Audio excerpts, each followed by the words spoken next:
ಶ್ರಾವಣ ಮಾಸ ಅಂತ ಅಂದ್ರೇ ಹಬ್ಬಗಳ ಒಂದೊಂದಾದಮೇಲೆ ಒಂದೊಂದು ಹಬ್ಬಗಳು ಬರ್ತಾಯಿದ್ರೆ ಅದರಲ್ಲಿ ಮೊದಲನೇದಾಗಿ ಬರುವಂಥದ್ದು ನಾಗರ ಪಂಚಮಿ ಹಬ್ಬ. ಅದಕ್ಕೆ ಒಂದು ಲಡ್ಡು ರೆಸಿಪಿನ ತೋರಿಸ್ಕೊಡ್ತಾ ಇದ್ದೀನಿ, ಉಂಡೆ ಮಾಡುವಂಥದ್ದು.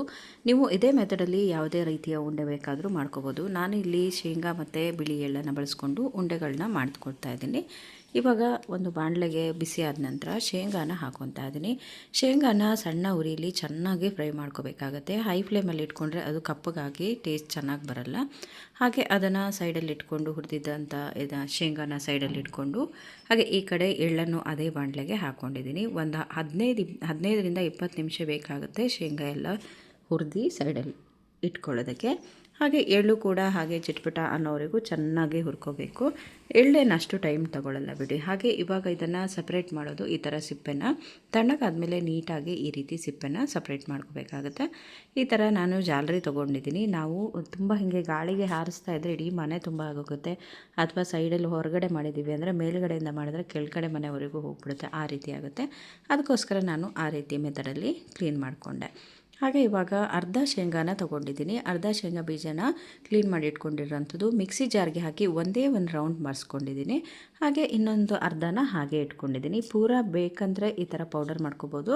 ಈ ಥರ ಪೌಡರ್ ಮಾಡ್ಕೊಂಡಿದ್ದೀವಿ ಅಂದರೆ ಏನಾಗುತ್ತೆ ಅಂದರೆ ಎಲ್ಲೂ ಬಾಯಿಗೆ ಸಿಗಲ್ಲ. ಹಾಗೆ ಸ್ವಲ್ಪ ಏನೋ ಒಂಥರ ಟೇಸ್ಟ್ ಚೆನ್ನಾಗಿ ಇರುತ್ತೆ. ಓಕೆ, ಯಾವುದಾದ್ರೂ ಓಕೆ, ಹಾಗೆ ಕೂಡ ಮಾಡ್ಕೋಬೋದು. ಹಾಗೆ ಹುರಿದ ಎಳ್ಳನ್ನು ಕೂಡ ಸೈಡಲ್ಲಿ ಇಟ್ಕೊಂಡಿದ್ದೀನಿ. ಈ ಕಡೆ ಅದೇ ಬಾಣಲೆಗೆ ಬಿಸಿ ಇಟ್ಕೊಂಡು ನಾನಿಲ್ಲಿ ಜೋನಿ ಬೆಲ್ಲನ ತೊಗೊಂಡಿದ್ದೀನಿ. ನಿಮಗೆ ಈ ಬೆಲ್ಲ ಇಲ್ಲ ಅನ್ನೋರು ಕಪ್ಪು ಇದು ಉಂಡೆ ಬೆಲ್ಲ ಬರುತ್ತಲ್ವ, ಅದನ್ನು ಕರಗಿಸ್ಕೊಂಡು ಸಹ ಮಾಡ್ಕೋಬೋದು. ಎಷ್ಟು ಬೆಲ್ಲ ಹಾಕಬೇಕು ಅಂದರೆ ಒಂದು 200 ಗ್ರಾಮಷ್ಟು ಬೆಲ್ಲನ ತೊಗೊಂಡಿದ್ದೀನಿ. ಹಾಗೆ ಅದಕ್ಕೆ ಒಂದು 4 ಸ್ಪೂನ್ ನೀರನ್ನು ಹಾಕ್ಕೊಂಡಿದ್ದೀನಿ ನಾನು. ಅದಾದರೆ ನಾವು ಫಿಲ್ಟರ್ ಮಾಡ್ಕೋಬೇಕಾಗತ್ತೆ. ಈ ಬೆಲ್ಲ ಏನು ಈ ಥರ ಫಿಲ್ಟರ್ ಮಾಡ್ಕೊಳ್ಳೋ ಅವಶ್ಯಕತೆ ಇಲ್ಲ, ಫಿಲ್ಟರ್ ಆಗಿಯೇ ಬರೋ ಅಂಥದ್ದು. ಇದು ಹಳ್ಳಿಗಡ ಕಡೆಯಲ್ಲಿ ಸಿಗುತ್ತೆ ಈ ಥರ. ಹಾಗೆ ಇದಕ್ಕೆ ಚೆನ್ನಾಗಿ ನೀರನ್ನು ಹಾಕಿದ ಮೇಲೆ ಹಾಗೆ ನೀರನ್ನು ಹಾಕ್ಕೊಂಡಿದ ನಂತರ ಈ ಥರ ಕರಗಿ ನೊರೆ ಬರ್ತಾಯಿತ್ತು. ಹಾಗೆ ಇವಾಗ ಚೆನ್ನಾಗಿ ನೊರೆ ಬಂದಿದೆ.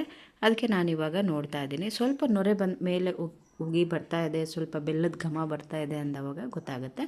ಆವಾಗ ಇದನ್ನು ಒಂದು ನೀರಲ್ಲಿ ಹಾಕಿ ನೋಡಿದವಾಗ ಅದು ಉಂಡೆ ಥರ ಆಗಬೇಕಾಯ್ತಾ. ತಣ್ಣಗಾದ್ಮೇಲೆ ಉಂಡೆ ಥರ ಆಗುತ್ತೆ.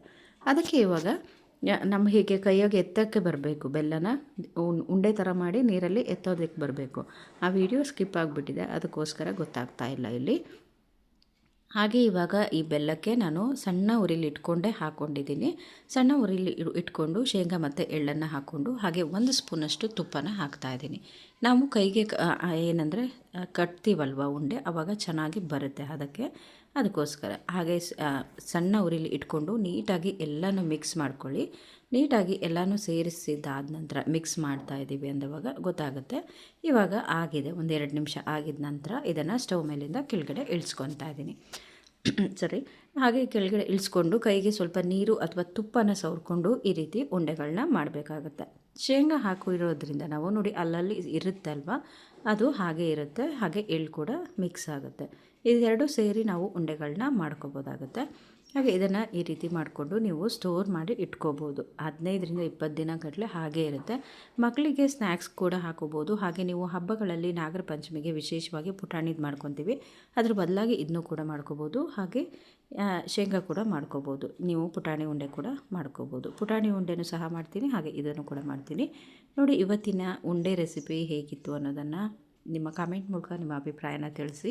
ಇವತ್ತಿನ ಈ ಉಂಡೆ ರೆಸಿಪಿ ತುಂಬಾ ಚೆನ್ನಾಗಿ ಬಂದಿತ್ತು. ನೀವು ಕೂಡ ಟ್ರೈ ಮಾಡಿ. ಇನ್ನೊಂದು ಹೊಸ ವೀಡಿಯೋ ಜೊತೆಗೆ ಮತ್ತೆ ಸಿಗ್ತೀನಿ. ಅಲ್ಲಿ ತನಕ ಟೇಕ್ ಕೇರ್ ಆ್ಯಂಡ್ ಬೈ.